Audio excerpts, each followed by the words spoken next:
Hello and welcome. My name is Courtney Cannell, and it's another edition of Fairways and Friends podcast. And we've got one of my favorite pods here today, Lance Barra, and his journey. Rarely do you get a chance to sit down and visit with someone who has had their fingerprints on some of the most historic sporting events in television. PGA Tour, Super Bowls, NFL, Final Four, and all the stories he's told all these years. We're going to unpack some of those today. But these stories have been told by a man who's been behind the camera all these years. And way beyond his Super Bowl victories, numerous Emmys, historic moments, his first solo broadcast, 1997, when Chirkinian passed the baton to Lance Barra at the 97 Masters. You know the one I'm talking about, the one that a young Tiger Woods won. Lance has had a phenomenal journey. And on top of all that, he has been a friend to so many. And we are so excited to sit down and have a conversation right here on the podcast with Lance Barra. Today we're going to talk about the journey, the people, the moments that changed everything, and the lessons learned along the way. It is my high honor and a privilege to sit here with my dear friend, Lance Barra. Welcome. Thank you, Courtney. Great to be with you and your new venture in this podcast world. It's going to be fun, and we're off to a good start, and you're going to help us hit it right down the middle. We're going to spend a lot of time in the fairway. Well, that would be one of the first times I hit it right down the middle. Well, you're very kind. You're very humble. We're going to work on that. We're going to get you down the middle all the time. Lance, before CBS, before the Emmys, before the prestigious events, the Super Bowls, who was the young Lance Barra? Well, I grew up part of my life on a dairy farm by Dallas-Fort Worth Airport.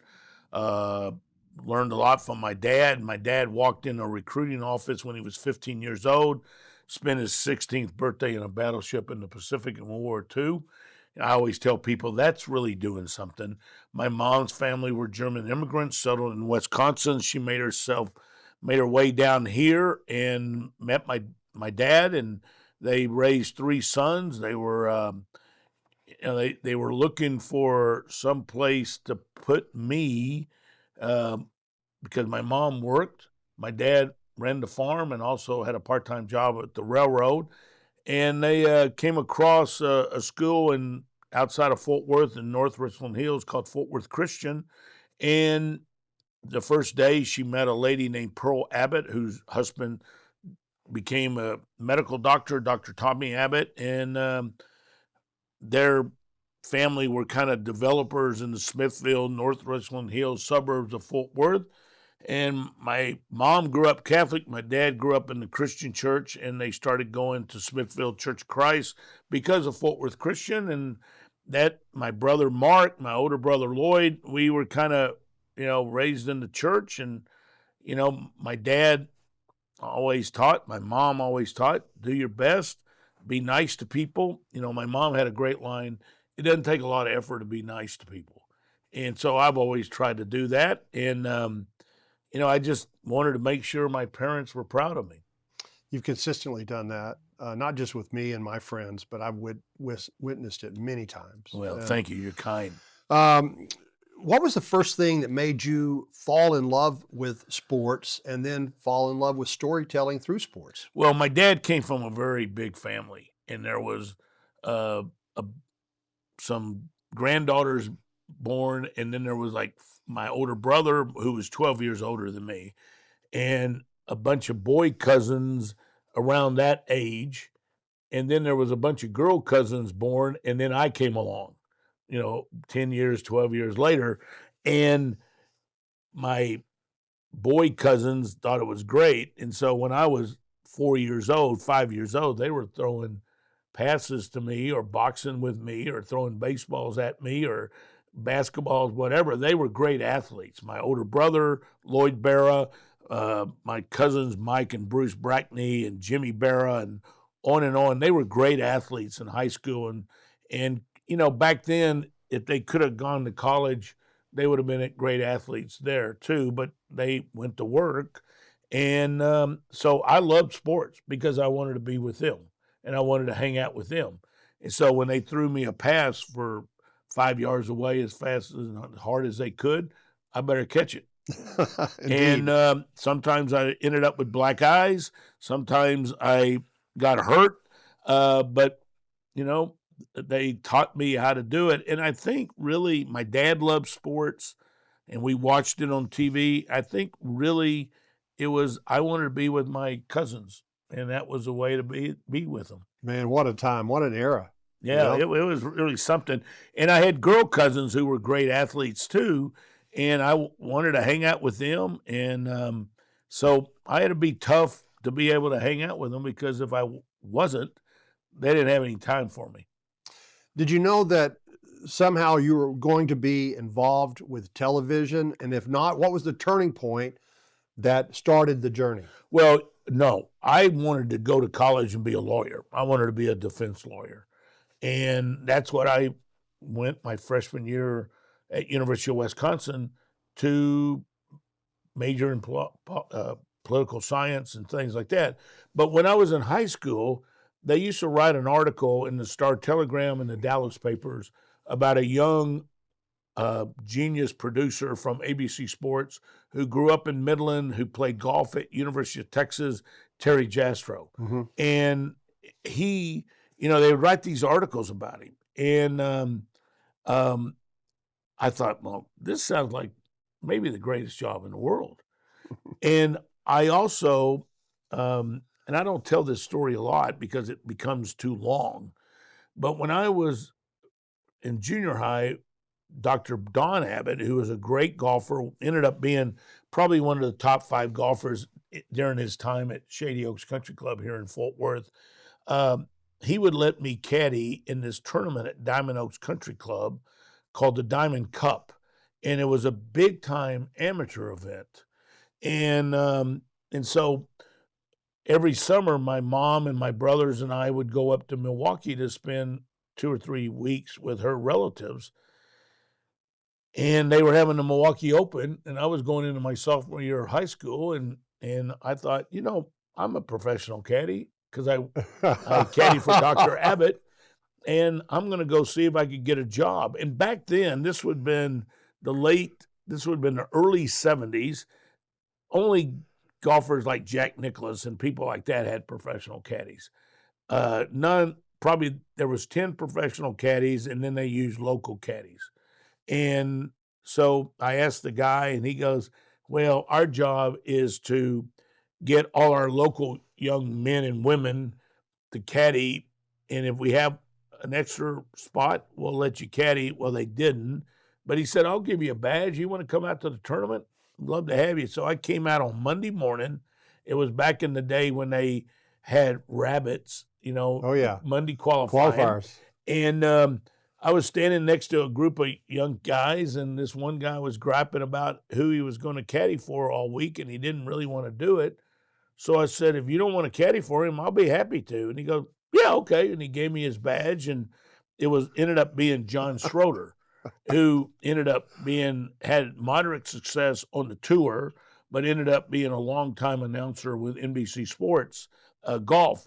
And so I caddied for him. I caddied for at Colonial during May. My parents had a deal with me. If I made good grades in school, I could miss a week of school.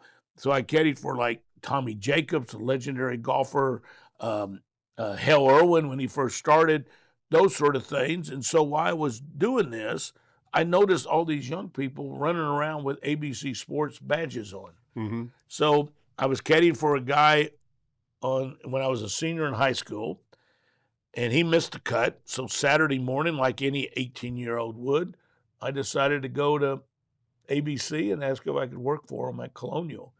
And this was 1973. And I asked if I could work, and the guy said, you ever worked for us before? And I went, yeah, I've done that. And he said, you ever done lower third graphics? And I went, oh, yeah, I know what you're talking about, which I had no clue.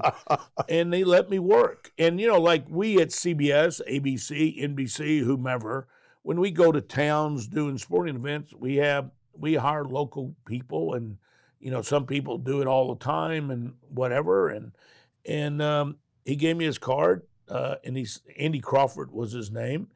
He said, "You did a great job. Anytime you want to work for us, give us a call." So I went off to college, played athletics, transferred after my freshman year of college to Abilene Christian, worked whenever I could for ABC, and actually caddied a couple of summers for a golfer named Jim Simons, who Remember Jim? claimed to fame. He led the U.S. Open, his amateur, when he was an amateur at Marion, and won a handful of tournaments from Wake Forest with Curtis Strange and Jay Haas and Lanny Watkins and those guys. I love your journey and I love your career, and it will be a challenge to get it all unpacked today. We're going to do our best, but I just admire the journey a great deal. Looking back, do you recall maybe one of the hardest seasons you experienced in the broadcast business? Courtney, it's funny. I remember, and this is not to answer your question, but I remember we were getting ready to do a Super Bowl, and a reporter was writing a story about, in some not TV magazine or something. It was like a business magazine, and she asked me what kept me up at night, and I kind of like, do what now? She goes, yeah, what keeps you up at night? What worries you? I go, nothing worries me about my job. Maybe bad Mexican food or something keeps me up, but I don't worry about this. This is television. And, I have a great faith, and I tried to live that. I don't always succeed, but, and I think playing athletics for as long as I did, and I remember Coach Bullington at Abilene Christian, Wally Bullington, legendary coach, would always come in and say, you guys did great. You guys did well. We got a lot to work on.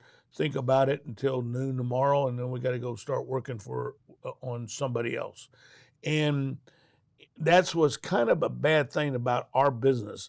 I tell the story all the time. For 3 years, people are telling me, you're going to produce Super Bowl 50, and that's a big deal. Mm-hmm. And I tell people, any Super Bowl is a big deal. They don't need to tell me that's a big deal. Right. But I said, I tell you how big a deal it was. 12 hours later, I was sitting in a trailer in a parking lot at Pebble Beach, California, trying to figure out where certain celebrities were going to play at Pebble Beach in the celebrity rotation. And that could have been, Super Bowl 50 could have been 10 years ago. Right. And that's our job, but I've been very blessed. I haven't had a really hard season, that I look back, or if I did, I kind of forget about it. I always tell people I'm a good cornerback because, they say great cornerbacks, one thing they have greatness about them, they don't remember the last play. Solid. I like it. Who are some of your favorite mentors that invested you in those early days of your career as you were working very diligently? Well, after my junior year at Abilene Christian, I was working at the Byron Nelson for ABC, and a friend of mine, Jim Eagle Jr., who lives here in Fort Worth, our dads grew up together. He told me CBS is looking for people to work next week at Colonial, and this was 1976. And I went out there on Monday. We still park our trucks there by the 15th hole at Colonial. And there was a gentleman named Chuck Will, who was a legendary guy in our industry, the right-hand person for for Frank Chirkinian, who created Golf TV. And he never looked at me. He was sunning himself, never opened his eyes, shook hands with me and said, come back Thursday and I'll find you something to do. I walked in the office on Thursday and he said, hey, the guy that usually works for Pat Summerall is not going to be here. I'm going to put you on the 18th hour and you're going to work for Pat Summerall. And that's what started my career at CBS. That's the only job I've ever had. I've only been at CBS my entire career. Worked for Pat for 6 years. Went to New York, started an entry-level program about mid-'90s. I took over NFL and golf, being only the second person in the history of our network who had the job at golf, replacing the legendary Frank Chirkinian, and then did that until about 2020, and then decided to step away. And then a couple of young guys asked me to do a couple games with them, and so I now still do a handful of games as kind of a mentorship. But Chuck Will took a liking to me. Pat Summerall, John Madden, Vern Lundquist, Frank Gleber, the legendary voice of the Cowboys for many, many years, Charles Cootie, Don January, Lee Torino. Frank Chirkinian in his own right did it. A guy named Chuck Milton, who was one of the legendary producers at CBS, Perry Smith, people like that, took a real liking to me and took and invested their time, not maybe directly, but indirectly, Joan Pappin, Joan Vetrano, Colleen Colobos, pioneers in our industry, Andrea Joyce, people like that, Suzanne Smith, and then I had great colleagues of mine like Richie Zients and Mike Arnold and Bob Mattina, David Winter, Mark Wolf, that were maybe a year or two ahead of me in production, and I could go and ask them questions, David Blatt, and names that doesn't really mean a lot to people, but mean a lot to me. Well, significant pillars in the industry, and I remember you sharing some of those over the years. What was one of your favorite pieces of advice? Who gave it to you, and why was it your favorite? Well, I quote this all the time, Pat Summerall. We were sitting on the tower at the 16th hole at Firestone Country Club, last golf tournament, last time that I will ever work for him as his research spotter, whatever he needed done after 6 years. And he kind of jokingly said, "So you're leaving a successful and abandoning a successful ship," which killed me. And I said, "You think I'm doing the right thing, Pat?" And he goes, "Let me tell you something. Yes," he says, "I think you need to do this, and you need to get a chance to be a producer because you will do well one day." Wow. And I said, "So what should I do?" And I've given this advice to a lot of people, even not in our industry, but in other industries. He said, "You've been around the greatest producers, the greatest directors, the greatest announcers there is in this business. Take bits and pieces from every one of them and then go to New York and be yourself." And that's what I tried to do. And I don't know, like I joke all the time, you can debate all you want if my career was successful or not. That's for somebody else to come up with. But that's what I did. And that was a great advice that Pat Summerall gave me. I don't know if he was meaning to do that, but I've always remembered that. That conversation ended, and you walked off back to the hotel room or wherever. How did that make you feel? What were you reflecting on as that? I mean, that was such a rich conversation. Yeah, but I was, 23, 24 years old, maybe 25. I wasn't mature enough or smart enough to realize that I just got some great advice. I probably was more concerned about, I'm not going to work for Pat anymore, and I'm going to move to New York where I don't know anybody, and this and that. And, it wasn't until later that I reflected on it when I got a little older, maybe a little bit more mature. I don't like to say maybe smarter, but, I wish back then, youth, when you're young, you don't ever think about that. You just think about, okay, what am I going to do? Let's move to some of the biggest moments in sports and biggest moments behind the scenes. I will never forget when you shared with me how difficult it can be or how challenging it is to cover golf. I had never thought about it. I don't think most people thought about it. And they talk about it now all the time. But you were the first one that talked about, will you tell it, the difficulty of covering golf? Well, it's funny to me. I hear people all the time, back when I was really involved, they would come up to me and go, I'm not a golf fan.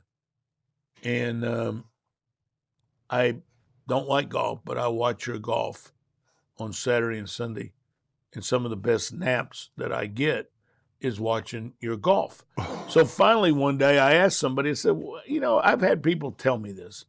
And they go, yeah, you got to remember, we are being bombarded all week long by emails and text and phone calls and news and this and that and all this.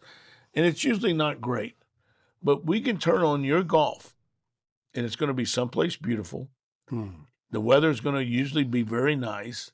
The birds are chirping. It's green. The music is really nice. And it's kind of slows us down a little bit because we know come in a few hours later, we got to go back and start over again. And I remember a few years ago at Muirfield Village at the Memorial, CBS, our announcers and myself would speak to a group of people that Jack Nicklaus and Barbara had on a Friday night in our affiliate in Columbus. And it would be like 1,300 people. And I remember Urban Myers was there. And I remember meeting him. I didn't really know Coach Myers then.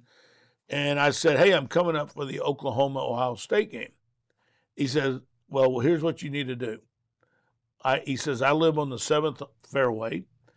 Every Friday, I take a walk at 5 o'clock, and I come and work out for an hour, go to take a sauna, steam, take a shower, and I come and have breakfast with the legendary pro there at Muirfield Village, Larry Dornich, God rest his soul.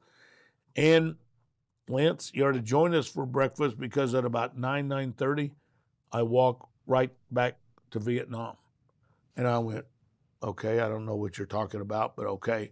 Well, it took me a few hours later to realize that's the most peaceful 4 hours or so of his week. Wow. Because now he's back coaching, you know, and trying to win and all that. And so, you know, that's what I understand when people watch golf. I always joke, I don't care what you're doing as long as you have CBS Sports on TV.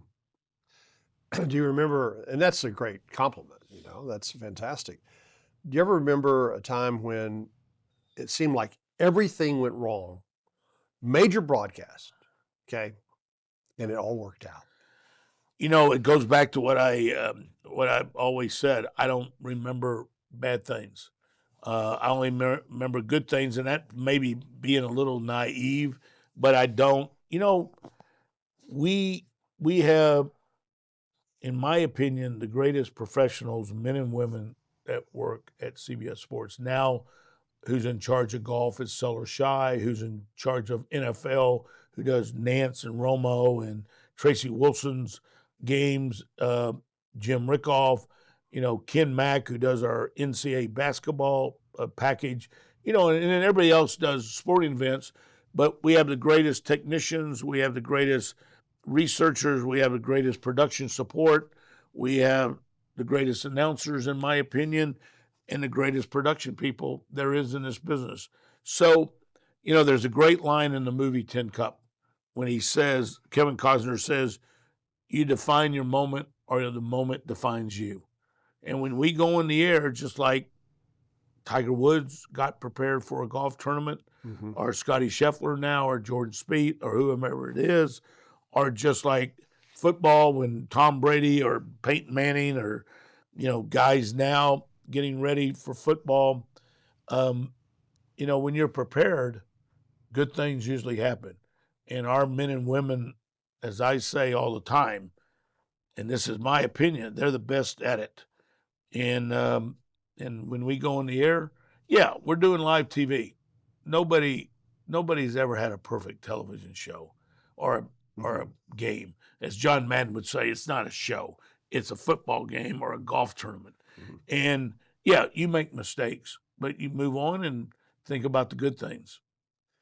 Do you recall one of your favorite moments that you were a part of in sports that gave you chills? Well, every time we come on the air at the Masters on Saturday and Sunday, even though I'd been going there since the first Masters was 1977, working for Pat Summerall, and then in 1997, being only the second person in the history of TV to ever produce the Masters. My eyes water. Doing the Olympics and the opening ceremonies, my eyes water. Super Bowl, Daytona 500. But even though I didn't produce it, I was sitting next to the legendary Frank Chirkinian, who created Golf TV. The 86 Masters is my greatest event I was ever a part of. They featured that an hour before this year's broadcast on CBS. And I thought it was a wonderful production. And it talked about you and Frank. There was a lot of things to discuss, and everybody was weighing in on it. But the center stage was you and Frank Chirkinian. Well, Jack Nicklaus might. Well, I'm talking about in the compound. In the compound. Yeah, yes. Nobody needs to know that. Jack Nicklaus, Tom Kite, Sevi, and Tom Watson, and a few of those guys. It was my job, and this is where I tell people golf is the hardest sport to do on TV, and then that's where people will tell me some of the best, whatever is on watching your golf, and then you try to explain to them, there's no boundaries, there's no timeouts, nobody has numbers on their backs, there's 18 stages going on at one time, there's more than one ball. Jim Nance can't lean over the 18th tower and tell Scotty Scheffler this week at Memorial or whomever it is, hey, hold on, we're back in 40 seconds before you try to win this tournament. And, football, basketball, maybe auto racing might be the only other sport that people don't stop playing when you go to commercial. Mm-hmm. And so golf is that way. And I remember Chirkinian being asked years ago, why are you guys so much better than everybody else? And I thought, okay, here's the guy who created it. Here's like asking Alexander Graham Bell how to work the phone. He said, we know when to go to commercial. And I went, that's the meaning of life? Know when to go to commercial? And when I took over, I realized, yes. And, we don't sit far from Colonial Country Club. And they just had the tournament. Yes. And I know Sellers Shy, who produces that tournament, does a great job. Been at CBS his entire career also. He would tell you the same thing. It's maybe the hardest course that they do every year because you putt out, you take 4 steps, and you're on the next tee. The old school tee to green proximity. And, you got to try to figure out how to get those 2-minute commercials in. And because that's really what you're there for, is to make money and to get those commercials in. I may be wrong on some of these. I know you'll correct me. I'm going to go by my memory, which is always dangerous. Tiger won in 96. 97, excuse me. And that was your first solo broadcast that Frank passed the baton to you. Yes, at the Masters. And there's so much history there. But Tiger's history, and you are solo in charge of that production. How often do you go back and reflect on that? That's one of those things, Courtney, that I talked about. I had dinner with Jim Nance Saturday, and we were kind of reminiscing. We spent a lot of time together. Yes, you did. Jim and I, 40-something weeks every year, football and golf for nearly 30 years. And then on top of that, before we got together, we're like brothers. And, one thing I wish I would have done better at doing is maybe enjoyed it more. I was always thinking, okay, what's next? What do we got to do next? And I've never really talked about that on air with anyone. And, it's fun to reminisce. It's fun when you look on Golf Channel before the Masters and they show Tiger, or the other day I was watching highlights of great memorial tournaments. And, it's the 50th year that Jack's tournament. And they showed some of these great shots that Tiger had hit, at the memorial. Oh, yeah. And, it goes, I was part of that. I was part of that. We covered that. That was a great call by Gary McCord or Peter Costas or David Faraday. That's rich. Or Baker Finch. Yeah. And, and later Dottie Pepper. And, you reminisce about that then. But, I probably should spend more time doing it, but it's kind of one of those things. Well, that was when it happened, and now something else might happen that makes it better. I was either dreaming this, or if I'm wrong, you'll correct me, but it seemed like at the 97 Masters and then right after that, correct me if I'm wrong, but it seems like you created a very unique, very creative camera angle with the boom. Is it the boom camera or the boom camera? And I never will forget seeing it. And the camera started low behind the gallery and was slow, and then it sped up, and then it went high and wide over the crowd onto the tee box. And you came up with that. Well, there was a lot of people came up with that. Steve Milton, our director, legendary director, one day will go into the Broadcast Hall of Fame. Ken Agar, our chairman at the time, Sean McManus. We were always striving, what can we do better? How can we do better? At not only the Masters, but every golf tournament and, quite honestly, every football game. And so, the great thing about our business, there's always someone coming along with some great invention. Some work, some don't. Ken Agar, many years ago, one of my first, it might have been my first year, 97 at Pebble Beach, brought this grainy camera, super slow-mo. And it was really built for car crashes in a studio or, bullets hitting something in a studio. It wasn't built for outside in the elements. Well, it looked horrible when we first started it. And Sean McManus, our chairman, said, go put it on the air. Well, now everybody has super slow-mo. Right. It's like it's every sport has super slow-mo. There's some sports that might have 3, 4, 5, 6 of them. We had this one. Same thing with the jib. In 2020, my last Masters, it was the COVID year when Dustin Johnson won in November. Correct. It was when we introduced the jib, not the jib, but the drone at Augusta. First time ever it was shown above. We did that in the summer before at Whistling Straits, and we had to keep it out over Lake Michigan. We couldn't bring it in the land. Well, rules have changed, laws have changed, liability has changed, and so now it's almost standard instead of the blimp. Yeah. And because the blimp's kind of gone its there's different way. angles, there's different heights. Yeah. And so, you're always striving to say that I was the one who did it.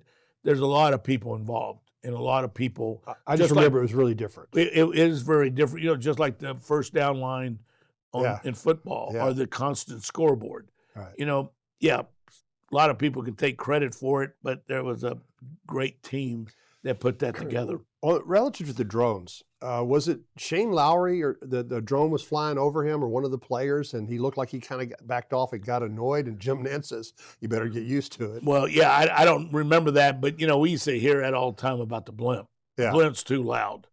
And I'm like, just hit the shot and don't worry about it. If you're worried about the blimp, you have more issues than you know. You would know that as a golfer a lot better than I would. Let's talk a little bit. Those are behind the scenes. Talk a little bit about golf and the PGA Tour. You've been around the world's greatest golfers. In your opinion, what makes golf different than some of the other sports? Well, first off, it's an individual sport. They're out there by themselves. They have a caddy, but they don't have they might have a team outside the ropes, but nobody's helping them inside the ropes. And it is amazing the great golfers, how great they really are. I was fortunate. I was telling somebody this at Colonial last week during the Charles Schwab Challenge. When I was like junior high age, and so I came out and I actually saw Ben Hogan compete. Then you saw Jack Nicklaus and Arnold Palmer and the greats of the game, Tom Watson, and now Scotty Scheffler and Jordan Spieth, and Roy McIlroy, and I'm leaving names out, but golf is an individual sport, and that's what makes it so unique. I guess tennis, you could say, I guess car racing, but even though car racing, you come into the pits and you have a team. Tennis, you don't go somewhere and have people help you out in the middle of a match. Same thing with golf.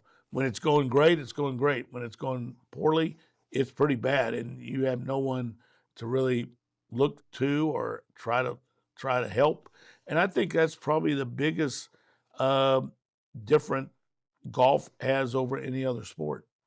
You've made some close friendships over the years with some of the professional players. I'm curious to know, who are some of your favorite players when the camera isn't rolling? Well, one of my closest friends in life is Davis Love III, and he's been that way for many, many years. People ask me, we're probably 10 years apart in age, and they ask you, what do you guys talk about? And I always say, well, two things we don't talk about is golf and TV. And usually we're talking about eating, because even though Davis is a skinny guy, he's one of the greatest eaters, or as John Madden called him, one of the great forkmen he's ever seen in his life. Mike Holbert's a great friend. David Duvall is a great friend. And, on and on and on. But those are guys, Scott Verplank, Bob Tway, Willie Wood. They were a little bit younger than me, but we all did a lot of things together, having dinners together and stuff like that back in their heyday. You've done much more than just produce and direct. You've always promoted the game of golf. You've promoted Fort Worth, and you would go out and recruit players. I remember listening to Paul Casey one year when he played in Colonial. And they go, "Are you glad to be here?" He goes, "I'm really excited." He goes, "I got invited by Lance Barry. He told me I better be here." I mean, that's pretty cool that you go beyond your job description. Well, I don't know what my job description really is, but, I feel like this. My dad grew up in Fort Worth. His family grew up in Fort Worth. I grew up in Fort Worth. I tell people all the time, I'm sorry, but I'm obnoxiously proud of the city of Fort Worth, the people of Fort Worth. I'm very proud to be a little bit to have something to do with Colonial Country Club, Charles Schwab Challenge, to be a part of the committee, to be able to wear this jacket. Elliot Garsick, back in the day when he was tournament chairman, a lawyer here in town, called me up the first day he was chairman and said, "I want you to be part of the committee." I said, "Well, what do you want me to do?" He goes, "I don't know. We'll figure it out. Right now, you're the assistant to the chairman." Well, I don't know what that was, but, I think about guys like Chuck Shear and Rob Hood and Judge Mike Thomas, who we just lost. And, now our chairman, Kip Adams, and Jim Witten, who was our chairman, who now travels around the country recruiting players, Cricket Mush, who runs the collegiate tournaments, who was part of Nike Collegiate Golf, in charge of it. And I'm leaving out, Chris Tabor, Shannon Tabor, Logan Dickerson, who takes care of the charities, along with Brian Walsh. I joke all the time, these committee men and women that work tirelessly before the tournament, during the tournament, after the tournament. I always say I understand why they do it, because the pay is so great. It's called volunteer. Yeah. And Michael Tolt, who runs the tournament on 365 days a year, along with his staff, the men and women of the staff, I'm very proud of that. Should be. I'm proud that when we put Colonial on the air, the city of Fort Worth on the air, and all the surroundings that goes with the city of Fort Worth, it goes to 233 countries around the world. And I want to tell Colonial's story. And luckily for me, we had men and women on our crew that understood that. The announcers understood that. Jim Nance loves the city of Fort Worth. Ian Baker Finch loves the city of Fort Worth. Obviously, Ian Baker Finch has his name on the wall of champion. And now, Seller Shy, who's in charge of golf at CBS, carries on the tradition. And, he's from Memphis, so he understands it because they have a tournament in Memphis that he's proud of. He grew up going to. And so, yeah, I don't apologize for how much I love the city of Fort Worth and Colonial Country Club. Nor should you. It's a wonderful city indeed. You worked with some of the biggest legends behind the scenes. Which one made you laugh the most? Well, Chuck Milton, whose son is Steve Milton, who, like I said, directs golf since I took over in '97, still does it. He, for many, many years, was the lead director on SEC, just stepped away from that. His dad, Charles H. Milton III, or Chuck Milton, I think about stuff that he says even now, and I laugh about it. Obviously, John Madden, the way he would handle things. I rode a lot of buses, spent a lot of meals with John. He took a handful of us under his wing, and we've all been, arguably semi-successful in this business. Summerall was funny in his own way. Dan Deerdorf, Dick Enberg, Vern Lundquist. What you see and hear from these guys are, like Leslie Visser or Andrea Joyce or Michelle DeFoyer or people like that who were pioneers in this industry, who weren't really welcome but made a name for themselves and Hall of Famers, just to listen to them, listen to their stories. And, some of them didn't mean to be funny, but they were just funny because, I remember being around Dan Jenkins when I was 20, 21 years old and, was a good friend of his until the day he passed away. And, I just couldn't believe it. Bob Drum, Bruno, great legendary riders, Randy Galloway here in Fort Worth and Dallas and Blackie Sheridan. They just had something about them. I guess, as they say sometimes, I guess they had that it. And that's what, they didn't mean to be funny sometimes, but they were funny. Right. And they had great stories. Who did you work with that was the most prepared before they went on air? Well, I think everybody I worked with, Phil Simms was always prepared. I could imagine when he was quarterbacking for the Giants, how much he watched tapes. And Summerall was prepared. Obviously, John Madden. Dick Enberg knew everything. Dan Deerdorf knew everything. Vern Lundquist, Randy Cross. I was on the pregame show with Musburger and Irv Cross, Jimmy the Greek, Chelsea Canty. I missed Phyllis George by a year or two. They were always prepared. Bill Raftery, the great basketball announcer. It is amazing how easy they make it look. But the reason they make it so easy because they're so prepared. And they don't really talk about it. They make it, they kind of downplay that. And they were great prepared. And, I'm leaving out people's names. Sideline reporters we had, Armin Katea, Andrea Joyce, Michelle DeFoy, Leslie Visser, Tracy Wilson, who's now doing it, Bonnie Bernstein. They were always prepared for stories. And the best part about it, what all these people, names I mentioned, and then names I probably should have mentioned, what's great about it, they also were able to react. And then there's some guys like Gary McCord and David Faraday and people like that you wish they wouldn't prepare because you wanted them to react to what was going on. They acted like they were never prepared. They knew what they were doing because I watched them work. Peter Costas, Ian Baker Finch, Peter Oosterhouse. They worked so hard to be prepared. And, I see like Amanda Balionis now and Dottie Pepper and Mark Immerman and Trevor Immerman and Coke Nost and our crew, Jim Nance, obviously, but all those people on golf, how hard they work. Frank Nobilo, now Johnson Wagner, how hard they work to get prepared for a telecast. And they have a lot of information.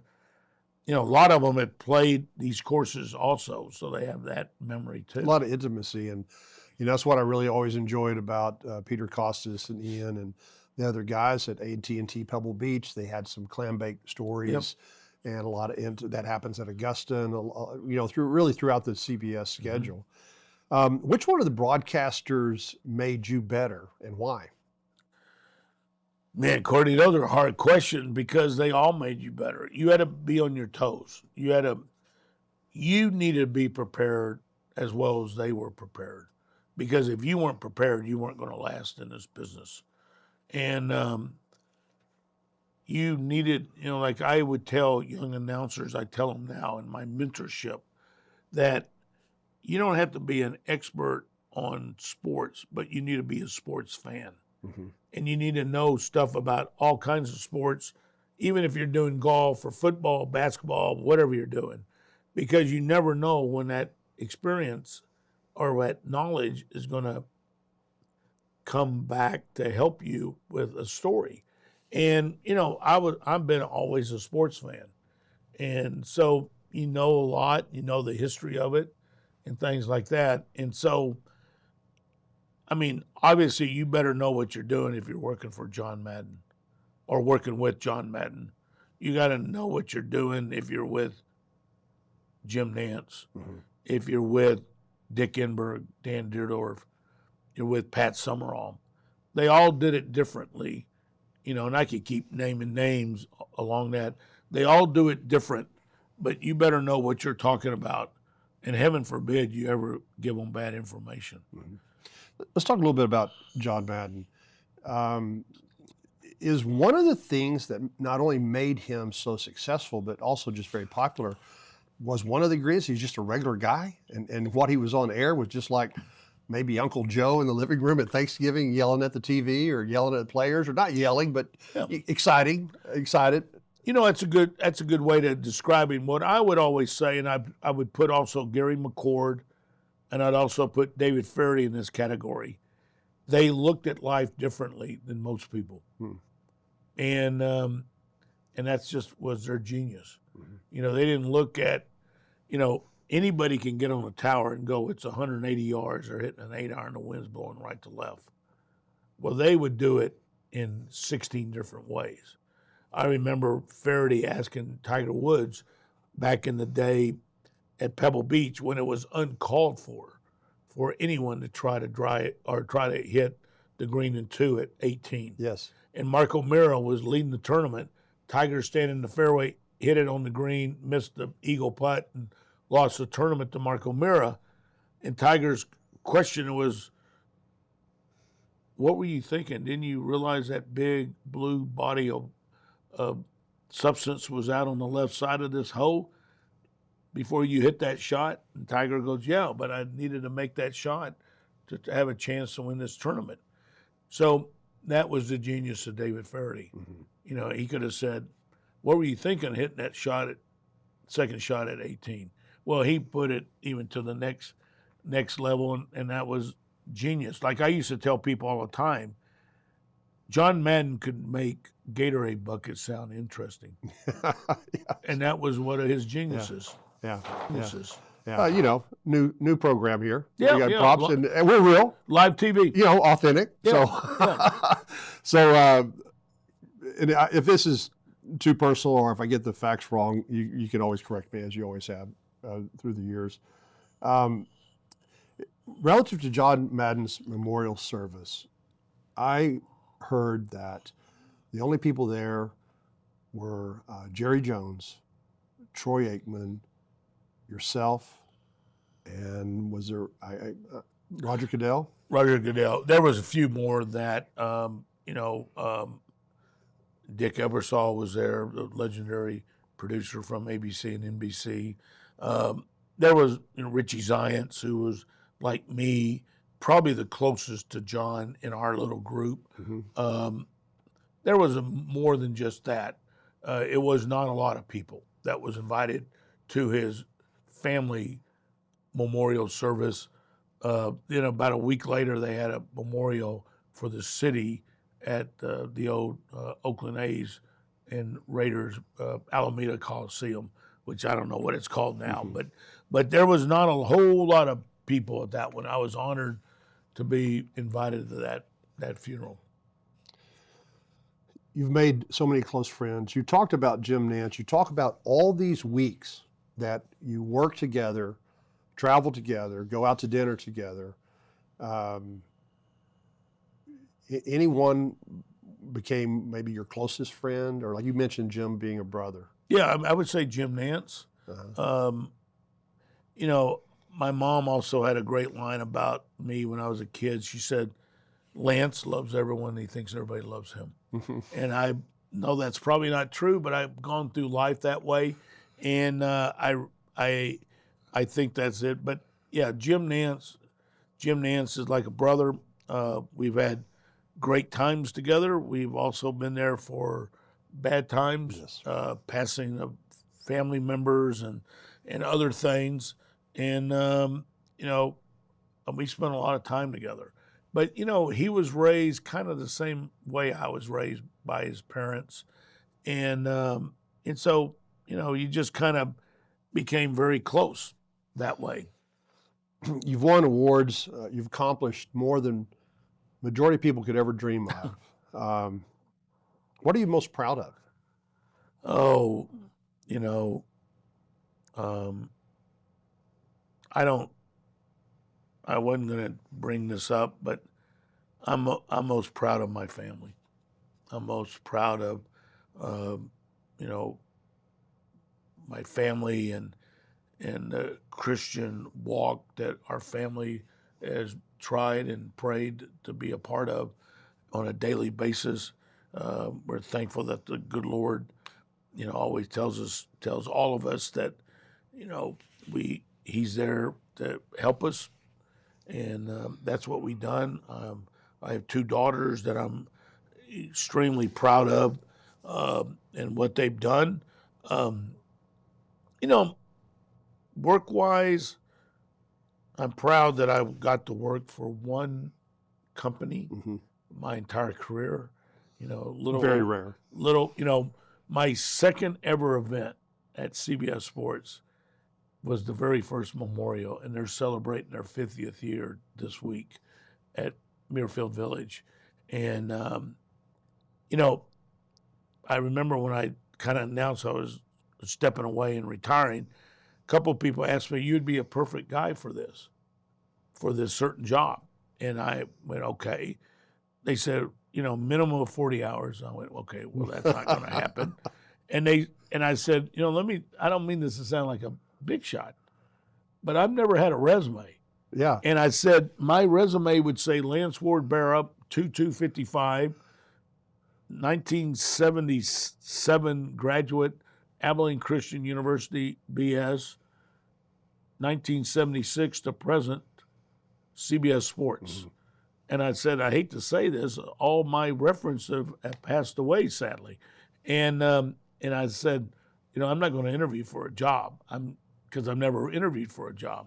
And so, but I'm proud that in a business like ours, in our business communications, or however you want to call it, to say that I've worked for one major company, CBS Sports. And funny, I've been able to come from working for one announcer all the way to the top of the ladder, and still be a part of it through the helps of David Burson, our chairman, Harold Bryan, our executive producer, Steve Karasek, Todd Carrick, our vice presidents of production. To say that I've been at CBS my entire career is what I'm really proud of professionally. Prepping for this, I got totally lost and immersed in your resume, and I had to get up and walk away because I didn't want to necessarily talk about the resume. I wanted to talk about what we talked about today, the stories behind the resume, which you have done a great job in doing so. This next question is not a good question. You're probably not going to like it because of your humility. 25 years from now, what would you like people to say about Lance Barra?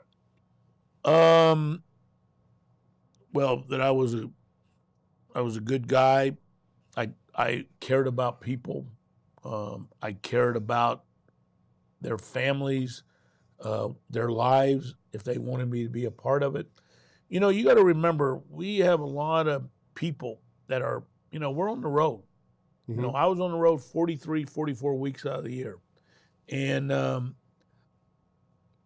we have hard driving people in our business, and that's, you have to be. And I don't mean that in any kind of cynical way. It's just hard driving, just like any successful business. I don't know about how other businesses are, but in our business, you have to be prepared, you have to be hard driving, you have to be ready. And, one of my greatest moments of my career had nothing to do with any kind of Emmys or any kind of great events or anything like that. One of our technical guys came up to me, stopped me in the car many years ago and said, "Hey, I knew you'd want to know this, but my dad just passed away." He said, "I'm not going to really tell very many people, but knowing the way you are, you'd want to know it." Wow. And, wow. I thank the good Lord for putting me in that situation. It has nothing to do with me. It's the good Lord put me in that situation, just like in your profession, in other people's profession. You can be a missionary. And thankfully, and thank God, we have people that go all over the world to preach the gospel. Agreed. But you can also do it in your workplace. And, I don't hammer anybody about it. I don't, but they know who I am and what I am. And I think the bottom line, if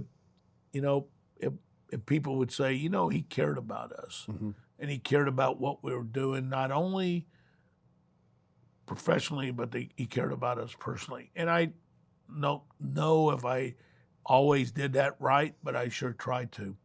I witnessed it. I saw it in different examples. Before meeting you and going to the CBS compound, I had peeked into a couple other compounds, and it was chaos, World War III, and it was crazy. And there was new language. I'd heard some of it, but I hadn't heard all of it. Yep. Then I go to the CBS compound, and it was harmonious, continuity, team effort, team atmosphere. And I've also heard it over the years when I've been very fortunate for some of the behind-the-scene cameras, the behind-the-scene folks with the camera work, come out and share with me about you. I've seen it, so kudos to you. Well, because it's been, I think it was Bob Toschi says, if you aim at nothing, you're probably going to hit it. And I say that to say this: you have been one of my alignment aides, and that's not putting people on the pedestal or putting too much pressure on you. Just like I'm a lot better being around other people that are going in the right direction. Well, and I feel the same way about you. We've known each other for a long time, and you've always been the stand-up guy, and you've always, there was no one really ever doubted where you stood. And that's what I hope that people will say about me. And, my biggest thing was I cared about people. Yeah, no question. Lance, after all the championships, all the broadcast, miles traveled, I've tried to get you to do 2 books, one on your journeys, and one on your travel and restaurants and hotels and how to pack.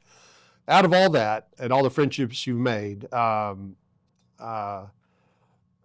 do you know today that you didn't know at the beginning of this journey? Oh, shoot. I don't know if I know today what I didn't know at the start of this journey. I wanted to do this. I tell people all the time, I didn't know. I wanted to be a producer because every producer that I was around at CBS Sports, and most of these men were guys who helped turn the lights on when it started. Most of the camera operators were there when they, John Glenn went up in space. Yes. When the Beatles came on Ed Sullivan or Elvis, went with Jackie Gleason down to Florida to do his show. So, I just always loved this business. I I wanted to do what I got to do because the producers that were in my life were, I looked at them, they were cool guys. They wore Gucci loafers without socks. Well, they didn't have that in Colleyville, Texas, or at Abilene Christian. And I think if I had to do it again, if I was smart enough to realize it, I would have enjoyed it more. I would have stepped back and thought about what we just did instead of going to the next event. I might have taken more time to stop, smell the roses instead of just hopping on a plane and going to the next event or getting ready for the next event. But that's what I thought I had to do because that's what I learned. I also wouldn't have let certain things bother me as they did. And as I got older, I learned better how to handle that. But at first, everything was a big deal. And you find out later it's not really that big a deal. We are so grateful for you. We're so grateful for this moment and what we captured. And I'm grateful for everything that you've done, all the phone calls that you've returned quickly, not just mine. I've seen you return other people's phone call immediately. Your kindness to others and how you invested in others. And I'm very grateful for your faith, your consistent faith, and being a light. You've done quite well with your job description on and off the golf course and other sporting venues. So I'm very grateful. Thank you very much. It's just been a real honor to have our good friend Lance Berra, an ambassador for so many people and so many sports. And we're just very grateful. Thank you so much for being here with Friends and Fairways. Yeah, well, thanks for having me, Courtney. You're way too kind saying those nice things about me. But you and I have been great friends. We have been. From the time you were stuck up in a tree when Abilene was flooding, when you were a student at Abilene Christian, to now. And, what a great career you've had. What a great leader you've been in this community and in your community. And it's an honor to be here, and thank you for taking the time with me. Thank you, Lance. Appreciate it.